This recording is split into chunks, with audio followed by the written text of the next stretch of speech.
Well, this episode was going to start with a demonstration, but I think I messed something up.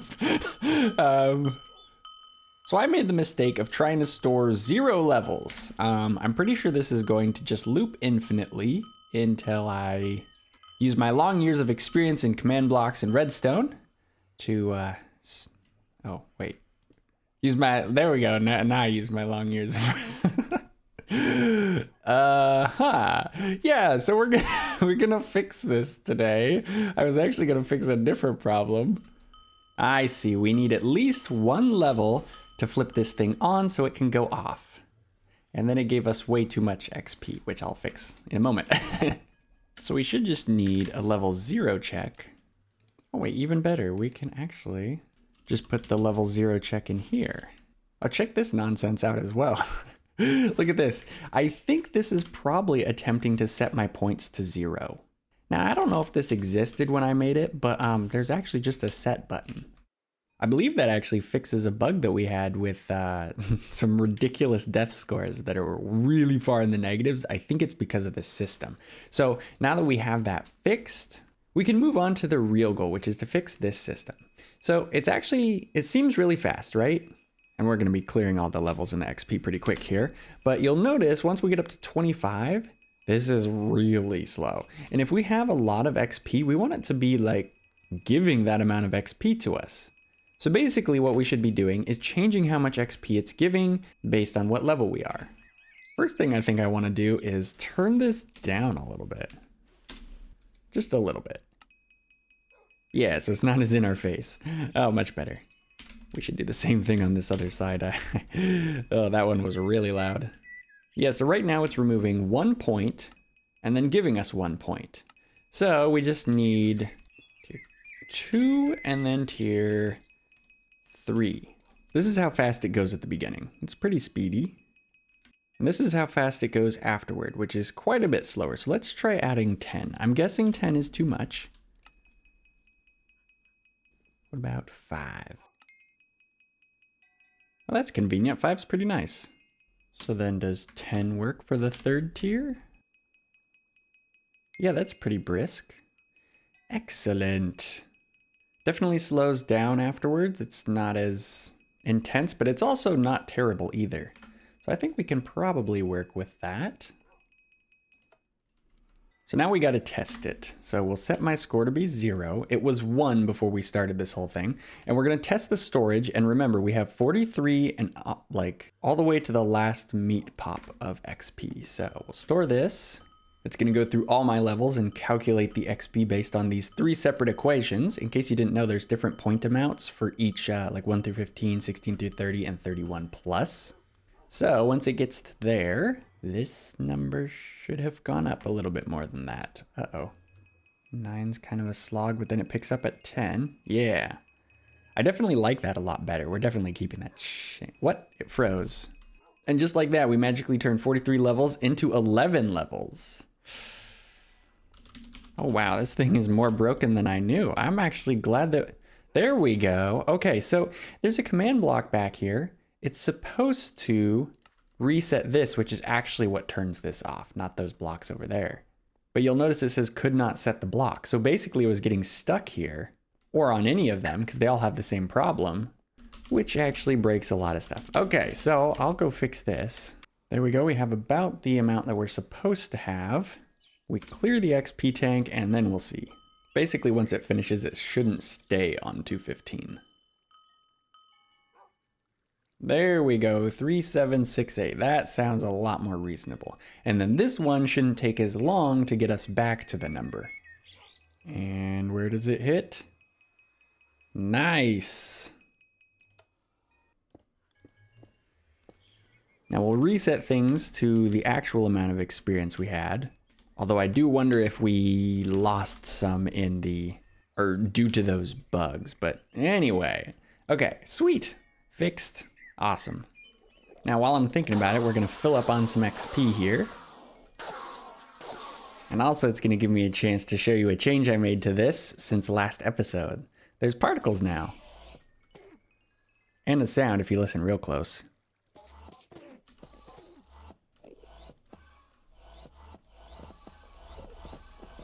So anyway, you can download the updated pack if you're using that in your world. So on to the main attraction. So a few episodes ago, we made varying sizes of creatures.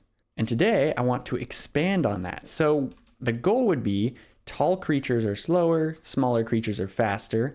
And I have like a whole list of things like more health, armor, attack speed, and such.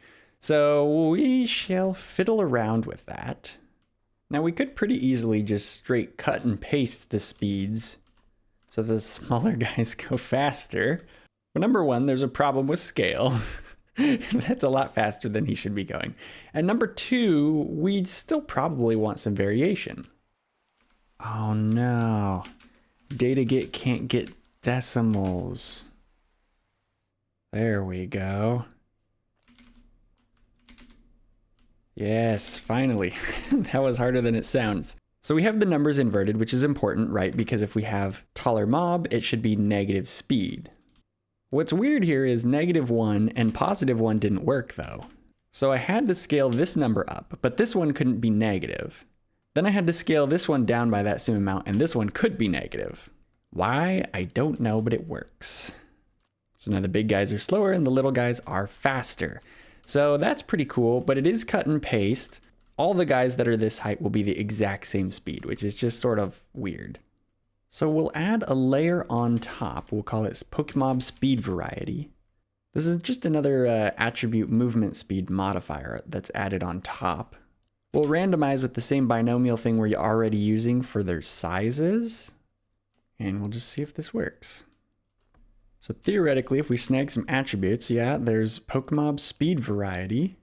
And this one, it has a negative speed variety of -1.5, which isn't very much, so that's nice. Oh, this guy looks like he got a bigger amount. No, it's just 1.5. Goes to show you how much a difference these tiny numbers can make. Oh, and the speedy guy got 0.1 and 0.05. That makes it that much faster. We might have to squish how much variety they're getting. We'll change the 0.05 into 0.2, so that should make it smaller. Oh yeah, we got -0.04. So it should be pretty easy to adjust this for each different attribute we're gonna mess with. But just look at the character that it creates in these guys. You have this fast guy, you have like a slow guy, and they're different heights. You have like a normal average speed guy, and it just makes you sort of assume things about their character, or at least their abilities, which makes things interesting. So this is definitely the right path.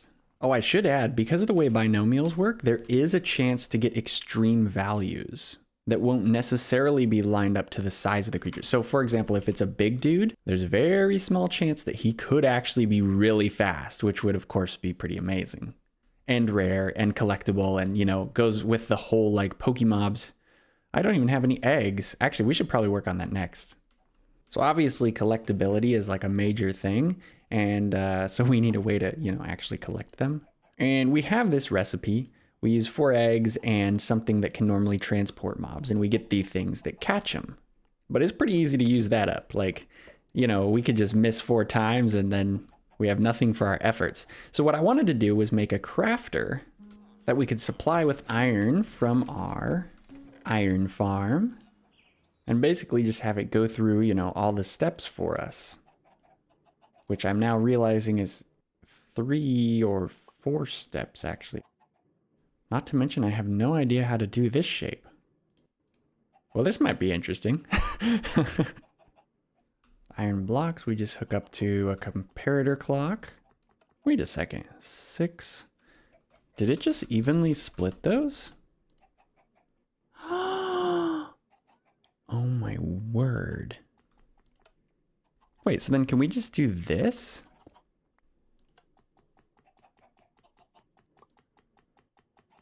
It might catch up. Oh yeah, it's gonna overflow. Oh, you know what? I didn't really think that one through, did I? I just needed to know if it worked. Oh no.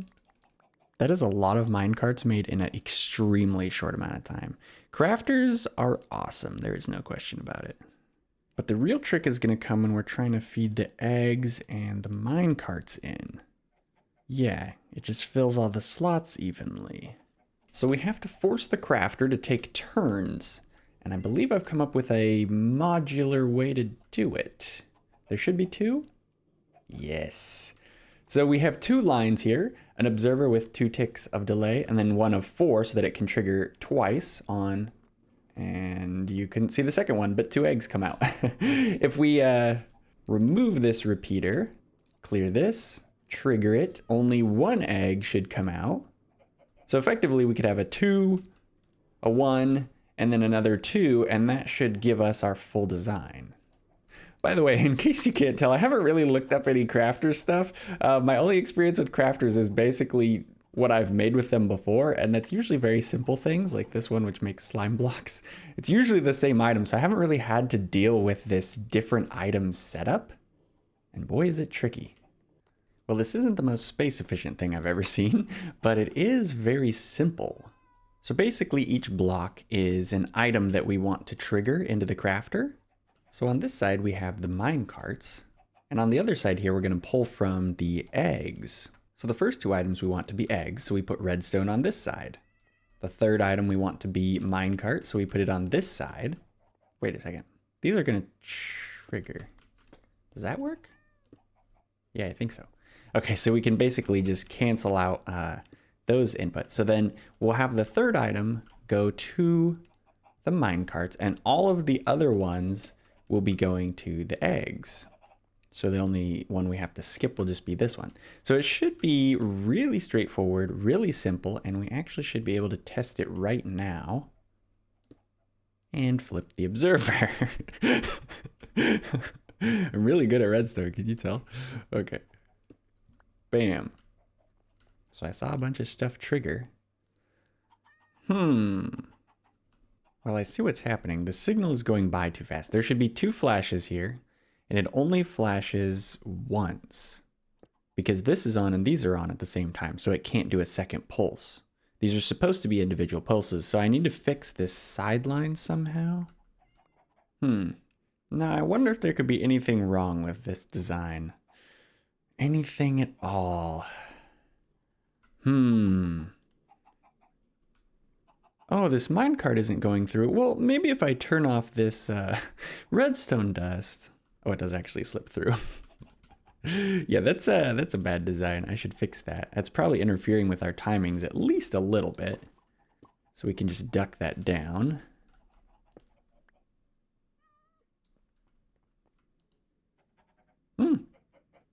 Oh, wow. Okay, that does fix it.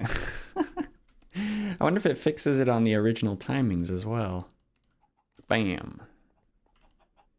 Oh, no. Okay, so it does need the 3 delay. And this one was 2. Okay.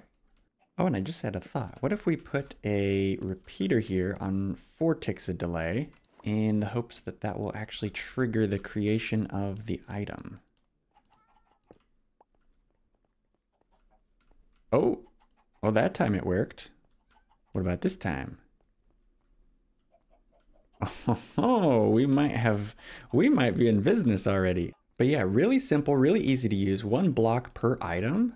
And it doesn't really, like, we only have 2 different items, so it only goes to 2 hoppers. But if you had like 5 hoppers, you could do the same setup, you know, with like locking and unlocking and just trigger them. That's really cool because that's easy to remember.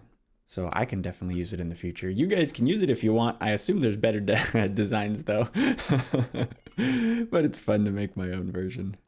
So now the trick is going to be, we need to determine when these hoppers are allowed to send out items. For example, this one has no items. So we shouldn't be triggering this line at all because it's going to break the entire recipe, right? It'll just be 4 eggs. And this one, we need some way of distinguishing between 1 and 4. Yeah, they both give 1. How many eggs does it take for 2?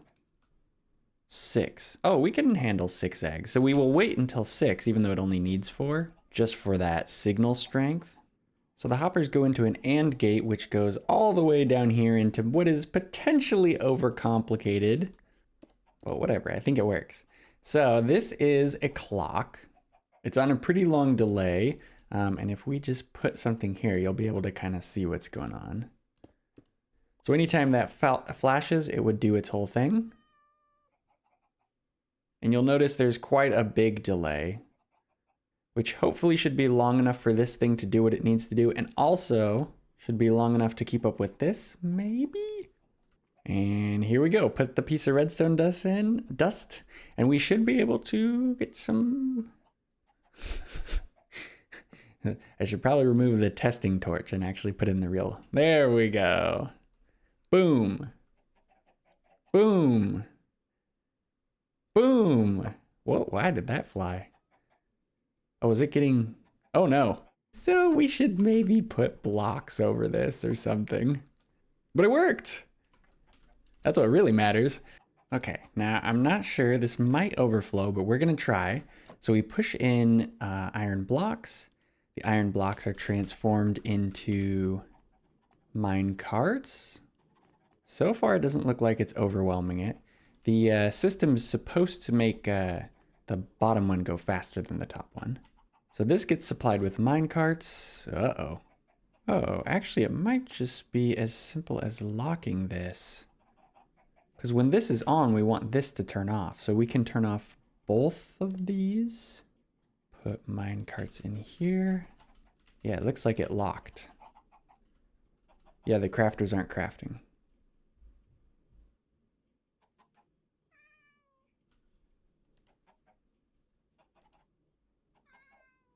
Oh, I was so happy with this part of the redstone. This side over here is becoming nightmare redstone, but I made a shorter locking system. So rather than having to go all the way around before it locks, it actually just starts locking here. Because there was a few instances where this was happening. The minecart would be out, but it would just keep putting in eggs, so the locking had to be quicker. Oh no. It worked flawlessly on 10 crafts for 40 eggs, but like... Why did it do this? I don't know. So something that I thought was correct was wrong. I think I fixed the issue, or figured it out. So this copper bulb, you'll notice when it turns on, the observer detects it. But what you'll also catch is the bulb didn't change, but the observer did. It happens again, and that is because over here on the right, it powered false and lit false. Those are separate things that apparently the observer can detect, which means this fires a lot more often than I expected. And so easy fix, comparator into observer. And because the comparator only has 2 states as opposed to the effectively 2x2 states of the copper bulb, this triggers way less often, which means we don't get gunked up over here. As you can see, everything is working fine. We're getting so many of these things. We are going to, and these are the top tier ones too, by the way, 70%. It's definitely noticeably slower, which is not amazing, but it works. Automatic shelter crafting. Excellent. We're going to be bringing some of those with us. Wow, I can actually just have 2 stacks. That's crazy. Well, that was a fun puzzle. I've really grown to enjoy crafters. They tend to be fun puzzle-wise, and they tend to be rewarding. Anywho, our next order of business is what attributes can we modify? Because we did figure out how to do varying speed, but what else should we change here? So attack speed was on the list, but I don't know whether it works or not. So we're going to test this out. We're going to make it really high. And then we're going to see if these snow golems cause some serious problems for any nearby zombies. That looks like normal speed. It might not affect ranged things. Actually, we should try it on the zombie itself. I want to see if it affects melee dudes. Oh, what? It doesn't even seem to affect the melees. Well, maybe attack speed isn't worth anything. So basically, we need to get this number. So speed is pretty good. Like, that little guy is a little bit faster. It's not insane. But what's too much for attack damage? So let's just put this zombie in here. Oh. Oh no, I thought that was covered. Okay, for some reason he got 0 damage, but that's fine because we need a control on this guy now. Alright, punch me. 2. This has got to be the best accidental control. Oh, there we go. Okay, so now he's smaller and he should do slightly less damage. Alright, 2 hearts still. That was 1.5 that time. frankly, I think we're in a pretty decent spot already, but I'm going to try and push the envelope here. So we are going to go just 0.1, which I believe is going to make him do more damage. Oh, whoops.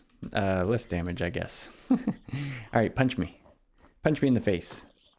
Maybe I have to insult him. Your eyebrows are curly. I don't think that's working. Oh, do you think his attack damage? Oh, it's so low he can't damage me. Well, that would be the too low mark. Well, before all that, I was saying maybe we could get away with 0.2. What do you think this guy should do in attack damage? He looks like he's really close to default, so I feel like he should probably do about 2 hearts, maybe a heart and a half. Heart and a half. Heart and a half. Honestly, it just makes the most sense the way we started for that one. So 0.1 I think is what we'll do for attack damage. I need to make some carpet here. Fortunately, I've killed a few spiders. Oh yes, it's just enough. I keep getting trapped in these things. There we go, that should help. So now we have to make a choice. Armor, armor toughness, or max health. Problem with max health is it'll interfere with any drop farms, because while the entity's falling, then technically it could increase in size because it only checks above it. The other thing is it'll interfere with farms where it's engineered to have only 1/2 a heart left. So it messes with any type of fall damage farm, whereas armor doesn't. So then we're left with armor or armor toughness. Now armor's pretty straightforward. It's just the those little armor bars right up at the top there. Armor toughness, on the other hand, is very much not obvious. So netherite armor has, I'm looking at the wiki, 3 points of armor toughness, 3 points of armor toughness, and oh, they're just all 3. So we get 9 extra points of armor toughness, which helps against strong attacks. So simply put, armor points are better or more effective against weak attacks, whereas armor toughness is better against really strong attacks. Now, a lot of farms that use damage tend to use weak type attacks like piston suffocation or whatever, which actually I don't even think armor points help with. So that leads me to think that armor toughness will actually be our target here, a better target. So for our armor toughness, I'm gonna guess we need more. So we'll try a 10% increase first. 2.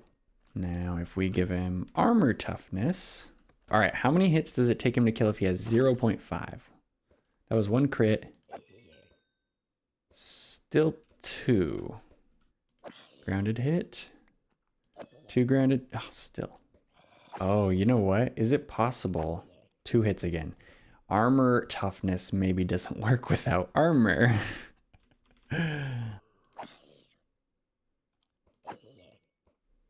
All right, extreme time, because this is not, it's not noticeable.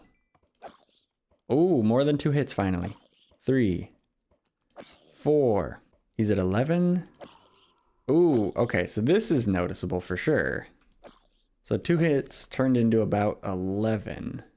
I'm curious, what's my armor level at? 12. See, that's what I thought. Like, that's a small number. Like, why do we need such a huge number to make a difference? But what we should be testing is how much does a punch do? Yeah, punch does way less now. Oh, and we can't even work with max health because it doesn't heal them to that amount. There's not any good options. Oh, I accept defeat. No matter how much armor toughness I messed with, I can't make it work. So instead, we're going to work with max health. It's the only way we can really get the feel of like a stronger enemy at all damage types, like punches and sword. Like I could not get the sword to work. The problem is that even if we do this, his health doesn't change, like I mentioned before. So that's what all these command blocks are for. I gotta add these objectives. 1 to store the current health and 1 to store the modifier health. That way, because we can't just like give like instant health, you know, to a zombie. Like it damages him. So we have to like calculate it manually. Anyway, so we get the health, we get the added health, then we add them together, then we put it back into the zombie's health thing, hopefully, if everything works correctly. So let's just see. So he should have more than the max health here. 20.15. The cool thing about this is, let's say the mob is damaged before it gets statted. So he has 5.7. We do this thingy. Oh, that reduced his health a little bit. 5.73. Oh, you know, we might actually only need to do this if they're getting positive amounts of health. Well, anyway, it doesn't heal them up to full, which is a benefit, I believe. All right, we're sitting at 0.015 right now. And I believe this should be about 23 health. Yes. So he's just a little bit bigger than a block. So he should be a little bit stronger, but not like that much. Oh, it takes 3 hits to kill him, even though he only has 3 more hearts. Okay, I think this is gonna work. And now, having added all that in, we can reload. Oh yeah, look at that. Stuff is getting current health. Oh, I'm gonna have to get rid of that, aren't I? There we go. Putting it all together. We're gonna throw these 3 together in a team, and we're gonna see how they do in the wild. And they're all pretty big, so it should be interesting. So yeah, so if I get hit, then they actually start tracking, so we can get a fight going. Maybe. So our big guy should have a little bit extra health, a little bit more damage, so he should beat the smaller zombie. Yes, it worked. I'm curious how they'll do against skeletons. Try it, skeleton. You're gonna regret you did that. Oh, look at that. Yeah, they killed him faster. Oh, they're both so slow though, because they're big. They can't catch up to these guys when they hit me. Oh, nice. Our guy won again. That's so cool. There's like strategy to it. It's like if you want a faster guy, you go for the smaller ones. If you want a tougher guy, you go for the bigger ones. Oops, I didn't mean to punch him. Well, I think that's gonna do it for this episode. I hope you guys enjoyed the Pokemobs scales, making that a lot more reasonable. I really had a fun time with the crafter as well, so hopefully you guys enjoyed that. And oh, it's an alpha. Oh, that's so rare now. Oh, we gotta catch that. Totally was worth it making the crafter, getting all these shelters. Oh, this clown picked up the egg. Oh, a tiny, fast baby zombie. Oh, these are awesome changes, but I'm probably gonna die. Well, I'll get that alpha egg later. Anyway, that's gonna be it from me. I hope you guys enjoyed. And I'll see you next time. Later, later.